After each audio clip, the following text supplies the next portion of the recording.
Both Emma and I actually went to school in Exeter, and I think when we were about 14, our school buses merged and would see her every day going into school. Where we really met, we ended up going to university together. So to the same place, doing kind of similar courses with similar friendship group. So I guess from the age of 19, we were a thing. What was life like before diagnosis? It was very normal. We both worked. Obviously Emma a little bit less after Harry came along. But yeah, it was a very normal existence, bringing, a small boy up into the world. Before Emma was diagnosed, we actually had finally decided we'd buy a puppy. So to have a little dog in the house with Harry whilst he's growing up. Emma had what we thought was a routine appointment. The GP thought that she'd had a bit of stomach pain.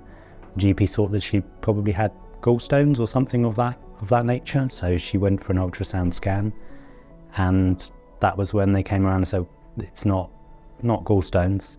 We think it's cancer, and we think it's quite advanced cancer. So I remember being at the supermarket with Harry, getting a call from Emma, and that was the news. And pancreatic cancer is one of those things where there's really no effective treatment for it at all. So most people at that stage, it's a 6 to 9 month sentence. And I think it ultimately all came to a head when we actually had it was a routine chemotherapy appointment just across the road at the Royal Devon and Exeter. The team at the hospital arranged for some further scans to be done. Emma was in so much pain to the extent that she was basically lying in a bed in a ward, begging her dead grandfather to come along and take her away, because the pain was obviously something she couldn't take. So she wanted to die at that point. Some point during the night, maybe sort of 1 a.m. I think it was, we had a visit from a couple of surgeons, and they said that there was nothing to be done at that point. I remember fairly shortly after that we had a visit from the nurse, but she had an association link with the hospice here, and she very quickly realised that Emma didn't have very long. So at that point, she started the process to get Emma transferred to the hospice, to Soho House here. We knew it was the end. We'd known that, I think, for a while. But there was a sense of calm. Emma had gone from literally being in a ward, screaming in pain, to in a quiet room. Her pain was, under control. Things became a lot more stable, a lot more normal, a lot more comfortable very, very quickly. And there was so much time from the medical staff around what's happening and why. We'd be given the family room in Soho House. I effectively moved into the hospice at that point. We'd been on a complete roller coaster through the NHS, through the hospital system. And then suddenly you were in a place where there was no roller coaster.